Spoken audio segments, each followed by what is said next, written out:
Hello friends, Rajpath जी के GS classes में आपका स्वागत है। रेलवे सामान्य विज्ञान की क्लास नंबर 9 है और आने वाले आरआरबी के technician, non technician, ALP, RPF constable और एसआई के लिए क्लास बहुत ही महत्वपूर्ण रहेगी।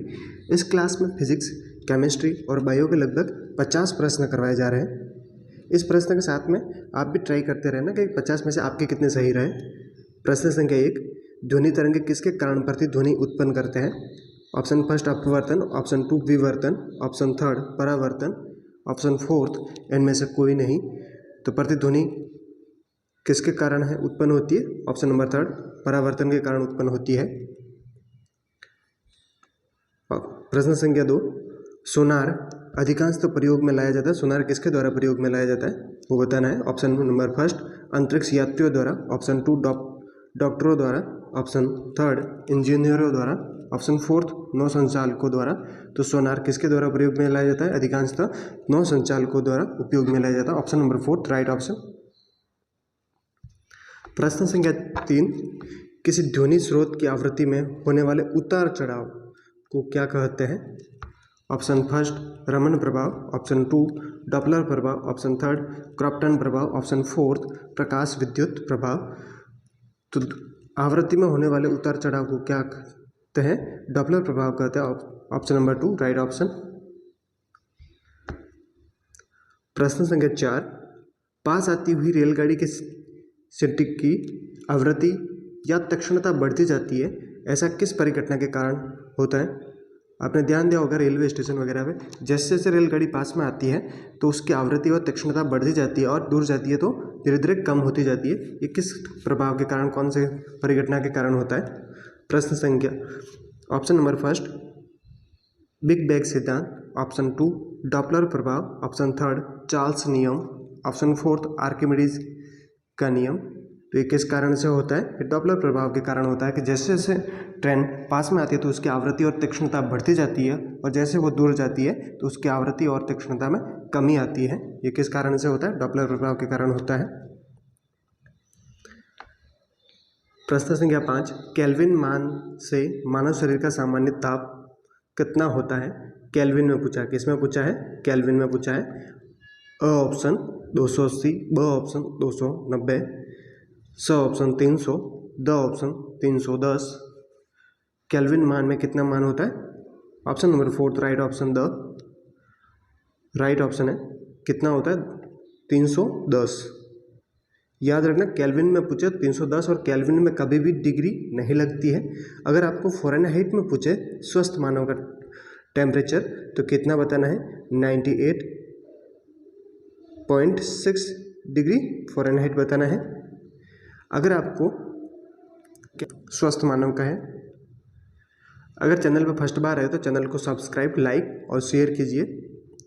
बहुत ही जल्दी इस चैनल के माध्यम से अभी साइंस की क्लासेस चल रही है और बहुत ही जल्दी मैथ्स और रीजनिंग की क्लासें भी शुरू की जाएगी और बहुत ही शॉर्ट ट्रिक से समझाया जाएगा। एक बार अगर आपने देख लिए तो आपके जितने भी साइंस और मैथ्स और रीजनिंग के कंसेप्ट हैं वो सारे क्लियर हो जाएंगे।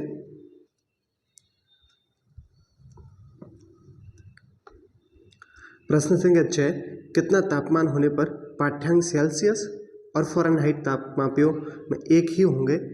किस तापमान पर सेल्सियस, डिग्री सेल्सियस और डिग्री फ़ारेनहाइट में उसका तापमापी में एक ही पाठ्यांक बताएगा, वो तापमान बताना। Option first -40 degree, option 2 -212 degree, option third 40 degree, option fourth 100 degree. तो ऑप्शन फर्स्ट राइट रहेगा -40 डिग्री पर फ़ारेनहाइट और सेल्सियस में उसका टेम्परेचर तापमान पाठ्यांक एक ही रहता है। प्रश्न संख्या 7, आणविक संचलन के द्वारा ऊष्मा का संचरण क्या कहलाता है? ऑप्शन फर्स्ट चालन, ऑप्शन 2 संवहन, ऑप्शन थर्ड विकिरण, ऑप्शन फोर्थ प्रकीर्णन। तो ऑप्शन नंबर 2 राइट ऑप्शन संवहन कहलाता है। प्रश्न संख्या 8, निम्नलिखित द्रवों में से कौन सा ऊष्मा का बहुत अच्छा चालक है? ऊष्मा का सबसे अच्छा चालक पूछा है। किसमें? द्रवों में। ऑप्शन फर्स्ट पारा, ऑप्शन 2 पानी, option third ether, option fourth benzene. द्रवों में सबसे अच्छा चालक कौन सा है? पारा है। पारा ऑप्शन में मिल सकता है, या दूसरा नाम आपको मिल सकता है मरकरी, इसको ही पारा कोई मरकरी कहते हैं, तो मरकरी भी ऑप्शन में Hg मिल सकता है। प्रश्न संख्या 9, समान मोटाई के कपड़े की दो परतें उसके दोगुना मोटाई के कपड़े की एक परत से अधिक उष्ण आवरण प्रदान करती है, इसका कारण क्या है। एक कोई कंबल है मोटी और उसी की जितनी छोटी छोटी दो कंबल मोटाई में अगर ली जाए तो किसमें उसमें अधिक मिलेगी, वो बताना है। ऑप्शन फर्स्ट, दोनों परतों के बीच कारण क्या है, दोनों परतों के बीच संपुटित वायु के कारण। ऑप्शन 2, क्योंकि दोनों परतों की प्रभावी मोटाई अधिक होती है। ऑप्शन थर्ड, कपड़े का संविन्यास यह भूमिका निभाता है। ऑप्शन फोर्थ, कपड़े की सुनाई यह भूमिका निभाती है।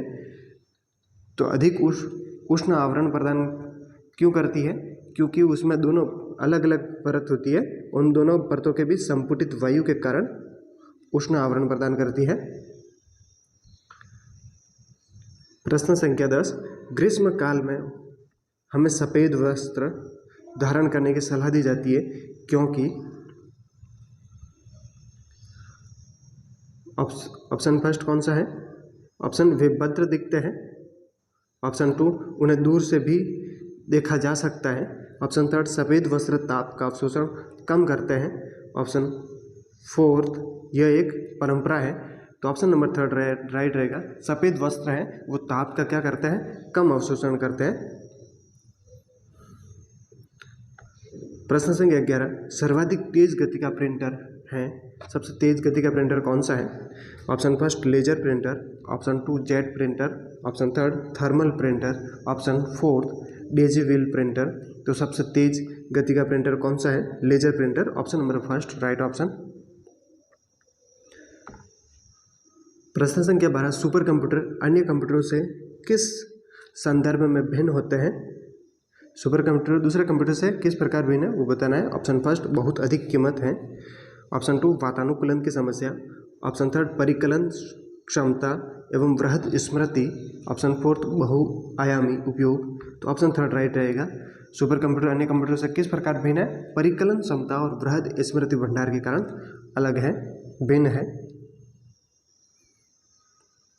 ये जितने भी प्रश्न हैं आरआरबी और एसएससी के द्वारा विगत परीक्षाओं में पूछे गए प्रश्न हैं, इसलिए आने की बहुत संभावना है। इन सभी प्रश्नों को अच्छे से याद कर लेना। आधुनिक डिजिटल कंप्यूटर में किस पद्धति का उपयोग किया जाता है। आधुनिक डिजिटल कंप्यूटर में किस पद्धति का उपयोग किया जाता है। ऑप्शन फर्स्ट, द्विआधारी अंक पद्धति।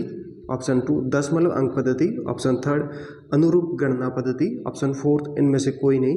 तो ऑप्शन नंबर फर्स्ट राइट रहेगा। आधुनिक डिजिटल कंप्यूटर में किस पद्धति का उपयोग किया जाता है, द्विआधारी अंक पद्धति का उपयोग किया जाता है, या बाइनरी डिजिट भी ऑप्शन में आ सकता है, तो इसको भी राइट करना है। निम्नलिखित में से कौन सी वैज्ञानिक कंप्यूटर भाषा है, कौन सी पूछी है, वैज्ञानिक कंप्यूटर भाषा है।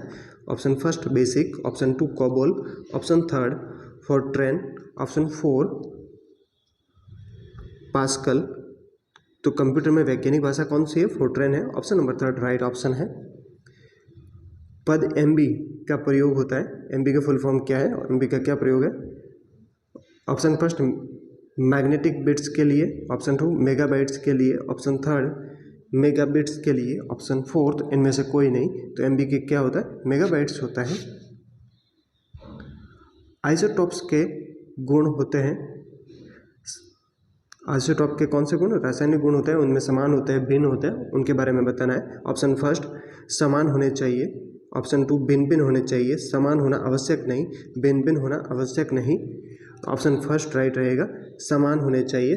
आइसोटॉप्स के क्या रासायनिक गुण हमेशा समान होते हैं।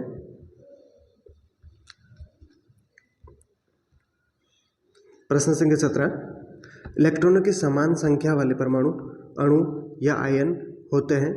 अगर इलेक्ट्रॉनों की संख्या समान है तो परमाणु, अणु या आयन क्या कहलाते हैं। Option first, isotones. Option 2, isotope. Option third, isoelectronic. Option fourth, valence isoelectronic. तो अगर इलेक्ट्रॉनों की संख्या समान है तो उसको परमाणु, अणु या आयन को क्या कहते हैं, आइसो इलेक्ट्रॉनिक कहते हैं, सम इलेक्ट्रॉनिक कहते हैं। या तो आइसो इलेक्ट्रॉनिक मिलेगा या दूसरा ऑप्शन आपको सम इलेक्ट्रॉनिक भी मिल सकता है, सम इलेक्ट्रॉनिक।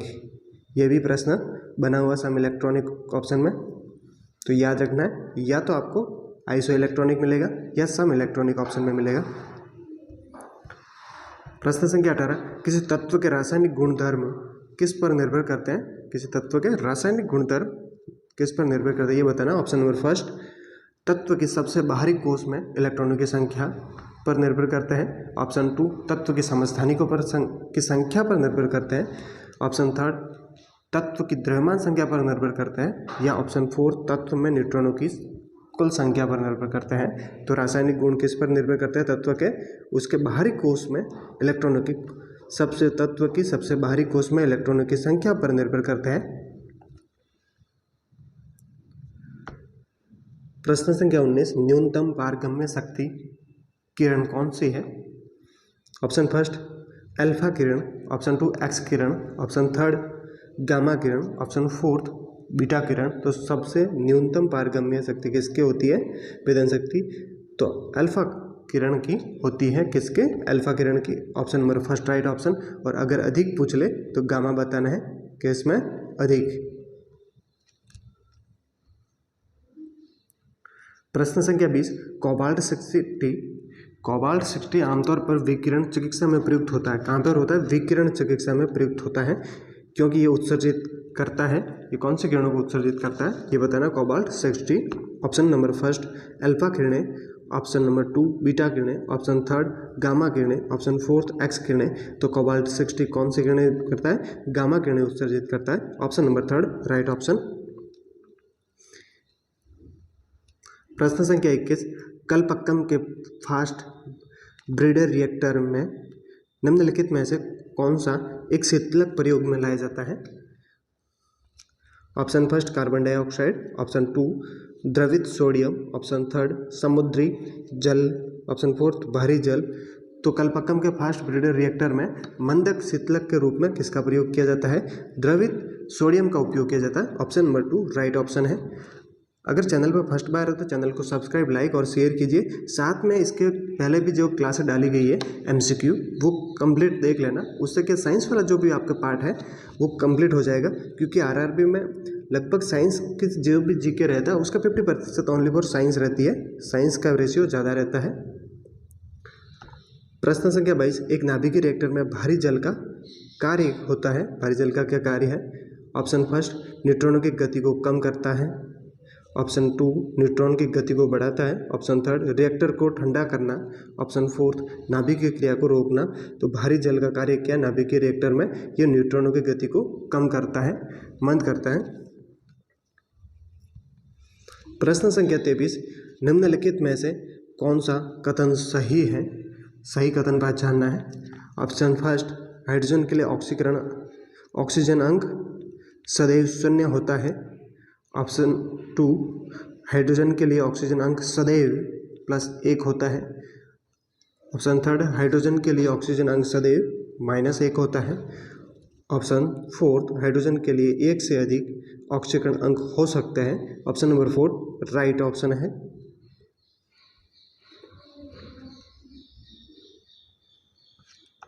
प्रश्न संख्या 24, अभिक्रिया जिंक ऑक्साइड प्लस कार्बन अभिक्रिया का होना, जिंक प्लस कार्बन मोनोऑक्साइड। तो इसमें कार्बन निम्नलिखित में से किस रूप में कार्य करता है ये बताना है। ऑप्शन फर्स्ट अम्ल के रूप में, ऑप्शन 2 क्षारक के रूप में, ऑप्शन 3 उपचायक के रूप में, ऑप्शन 4 अपचायक के रूप में। तो याद रखना कार्बन किस रूप में कर रहा है? ये अपचायक के रूप में कार्य कर रहा है। ये ऑक्सीजन जिंक का ऑक्सीजन के साथ में जुड़ रहा है, ऑक्सीकरण हो रहा है, ये अपचायक के रूप में कार्य कर रहा है। इलेक्ट्रॉनों की कमी, ऑक्सीजन का योग, अपचायक। प्रश्न संख्या 25, अम्ल वर्षा का pH मान कितना होता है? किसका? अम्ल वर्षा का अगर होती है तो उसका pH मान कितना होता है? ऑप्शन फर्स्ट 5.5 या कम, ऑप्शन 2 12.5 या ज़्यादा, ऑप्शन 3 10.5 या ज़्यादा, ऑप्शन 4 8.45 या ज़्यादा। तो अम्ल वर्षा कब होगी? जब उसका pH का मान 5.5 या उससे अगर कम होगा तो अम्लीय वर्षा होगी।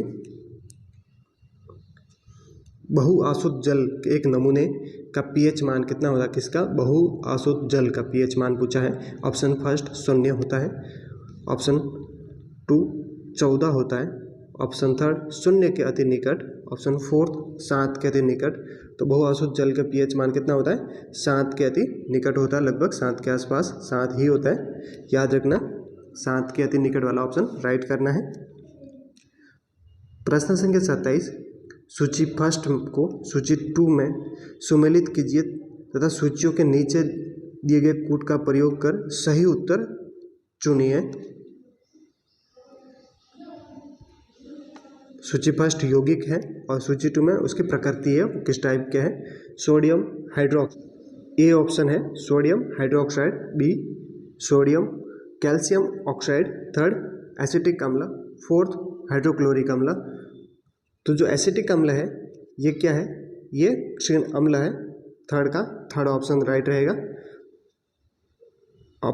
फोर्थ हाइड्रोक्लोरिक अम्ल कौन सा है? फोर्थ हाइड्रोक्लोरिक अम्ल, ये प्रबल अम्ल है। कैल्शियम ऑक्साइड, कैल्शियम ऑक्साइड कौन सा है? कैल्शियम ऑक्साइड याद रखना ये क्षारक होता है। और सोडियम हाइड्रोक्साइड क्या है? ये क्षार होता है, एल्कली होता है। तो इसके अकॉर्डिंग क्या रहेगा? ए का 2 और बी का 4th, सी का 3rd और 4th का क्या है? 1st। तो क्या आंसर बी ऑप्शन में राइट मिल रहा है, 2 4 3 1, B option is right option. प्रश्न संख्या 28, निम्न में से कौन सा नियम गैस से संबंधित नहीं है? ऑप्शन फर्स्ट बॉयल का नियम, ऑप्शन 2 जूल का नियम, ऑप्शन 3 अवोगाद्रो का नियम, ऑप्शन 4 गे लुसाक का नियम। तो निम्नलिखित में से कौन सा नियम गैस से संबंधित नहीं है? तो ऑप्शन 2 राइट रहेगा, जूल का नियम, ये उष्मीय ऊर्जा से संबंधित है। प्रश्न संख्या 29, जिस रासायनिक अभिक्रिया से ऊष्मा निकलती है उसे कहा जाता है, क्या कहा जाता है? जिसमें ऊष्मा निकलती है, उत्सर्जित होती है। ऑप्शन फर्स्ट ऊष्माशोषी, ऑप्शन 2 संयोजन, ऑप्शन 3 अपघटन, ऑप्शन 4 ऊष्माक्षेपी। तो ऊष्माक्षेपी कहते हैं जिसमें रासायनिक अभिक्रिया में ऊष्मा का उत्सर्जन होता है, ऊष्मा निकलती है, उसे ऊष्माक्षेपी कहते हैं।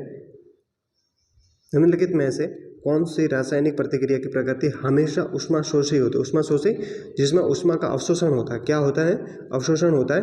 अभिक्रिया होने में ऊष्मा देनी होती है, उन्हें ऊष्मा शोषी कहते हैं। ऑप्शन फर्स्ट दहन प्रतिक्रिया, ऑप्शन 2 अपघटन प्रतिक्रिया, ऑप्शन 3 विस्थापन प्रतिक्रिया, ऑप्शन 4 संयोजन प्रतिक्रिया। तो हमेशा ऊष्मा शोषी कौन सी अभिक्रिया होगी? अपघटन अभिक्रिया है या विखंडन अभिक्रिया, वो हमेशा ऊष्मा शोषी होगी। प्रश्न संख्या 31, गाजर का रंग किसकी मौजूदगी के कारण ऐसा होता है? ऑप्शन फर्स्ट नारंगी किस कारण से रंग होता है? Option first chlorophyll, option 2 phycocyanin, option 3 phycoerythrin, option 4 carotene. तो गाजर का रंग किस कारण से ऐसा होता है? नारंगी। तो कैरोटीन के कारण या बीटा कैरोटीन भी ऑप्शन में मिल सकता है, बीटा कैरोटीन।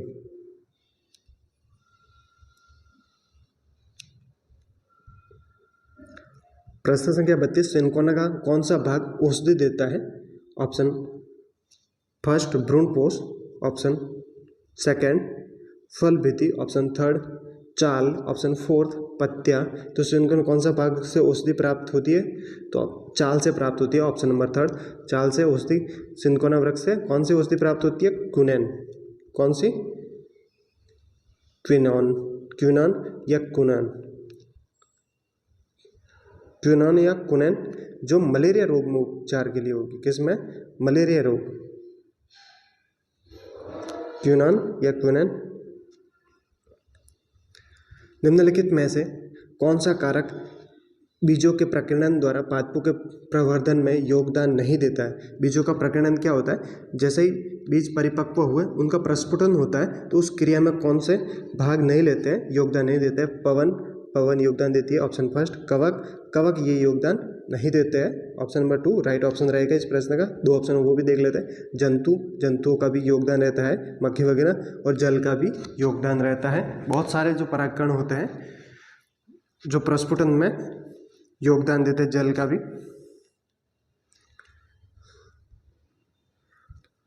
धनिया में उपयोगी अंश होते हैं। ऑप्शन फर्स्ट मूल और पत्ते, ऑप्शन 2 पुष्प और सूखे फल, ऑप्शन थर्ड पत्ते और सूखे फल, ऑप्शन फोर्थ पत्ते और पुष्प। धनिया में उपयोगी अंश कौन से? पत्ते और सूखे हुए फल का उपयोग किया जाता है। Option number third right option. प्रश्न संख्या 35, अफीम पोस्ता पौधे के किस भाग से प्राप्त की जाती है?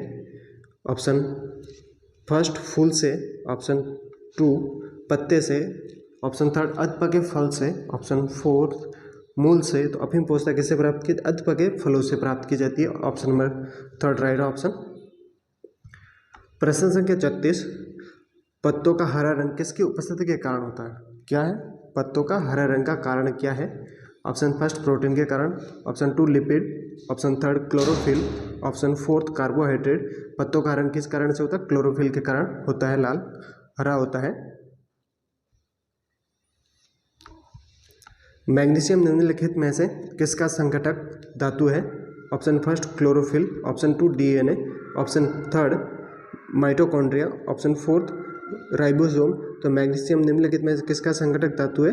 ये क्लोरोफिल का, ऑप्शन फर्स्ट। और यही हरे रंग का कारण है। पत्तियों में हरा रंग पेड़ पौधे में क्या कारण है? क्लोरोफिल के कारण। पौधे व पेड़ का खाना तैयार करने की प्रक्रिया क्या कहलाती है? Option first carbohydrolysis, option 2 metabolic synthesis, option third photosensitisation, option fourth photosynthesis. तो फोटोसिंथेसिस कहते हैं किसके? पेड़ पौधों के खाना तैयार करने की प्रक्रिया को क्या कहा जाता है? फोटोसिंथेसिस या प्रकाश संश्लेषण। क्या ऑप्शन में मिल सकता है? प्रकाश संश्लेषण। प्रकाश संश्लेषण, फोटोसिंथेसिस।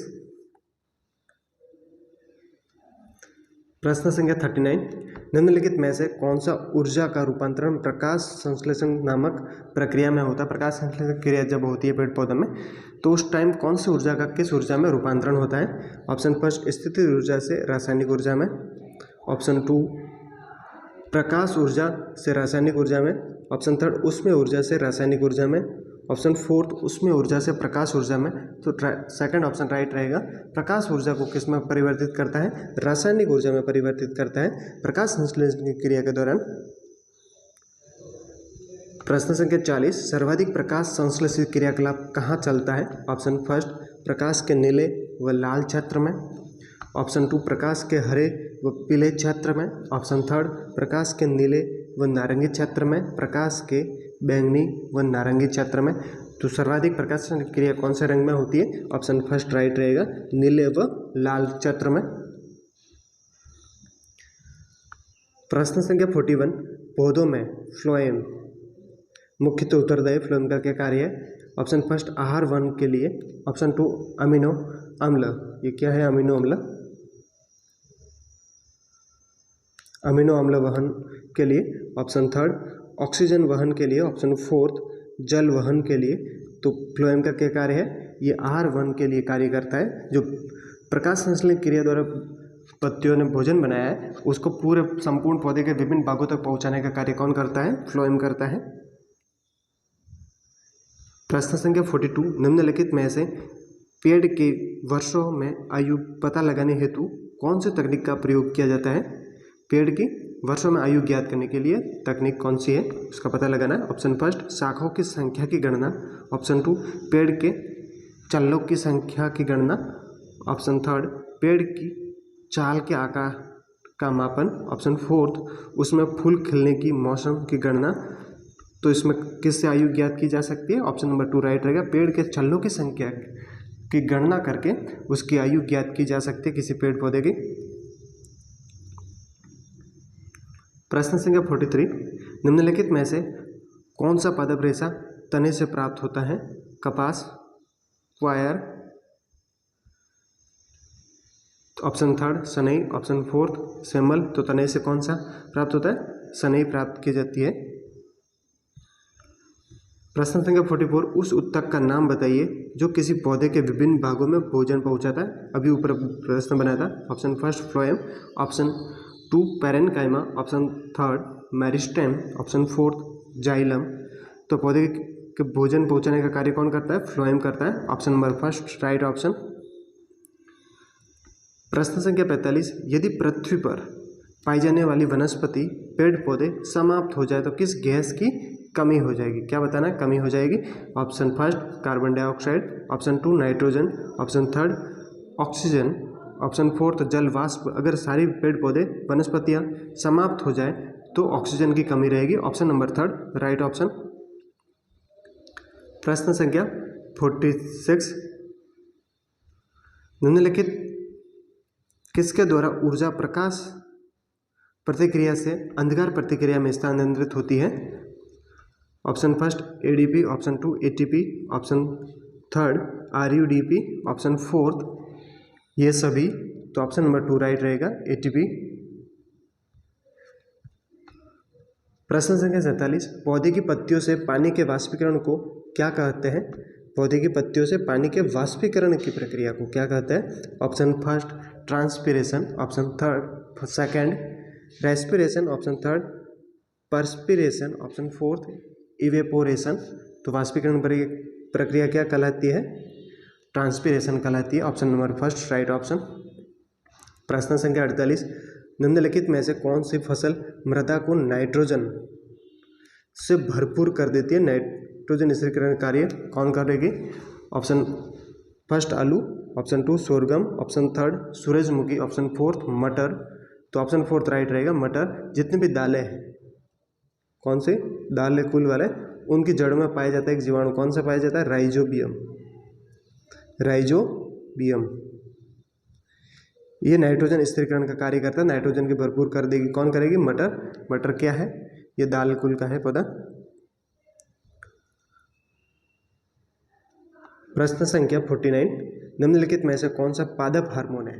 कौन सा पादप हार्मोन पूछा है? Option first cytokinin, option two thyroxine, option third oestrogen, option fourth insulin. तो पादप हार्मोन कौन सा है? साइटोकाइनिन पादप हार्मोन है और ये तीनों जंतु हार्मोन है। कौन से? जंतु हार्मोन है। आज का लास्ट प्रश्न, निम्नलिखित में से कौन सा पादप हार्मोन कोशिका विभाजन से संबंधित है? पादप हार्मोन जो कोशिका विभाजन से संबंधित है उसको पहचानना। Option first gibberellins, option two auxin, option third cytokinin, option fourth dormin. तो कोशिका विभाजन से संबंधित हार्मोन कौन सा है? साइटोकाइनिन है। ये जिब्रेलिन ये वृद्धि हार्मोन है। कौन सा है? वृद्धि हार्मोन। और ये ऑक्सिन प्रकाशानुवर्ती प्रकाश। आपने पेड़ पौधे देखे होंगे, बहुत सारे पेड़ पौधे जिस साइड से प्रकाश आती है उसी साइड में वो पेड़ मुड़ जाते हैं। उसका कारण क्या है? ऑक्सिन हार्मोन है। ऐसे वीडियो देखने के लिए चैनल को सब्सक्राइब,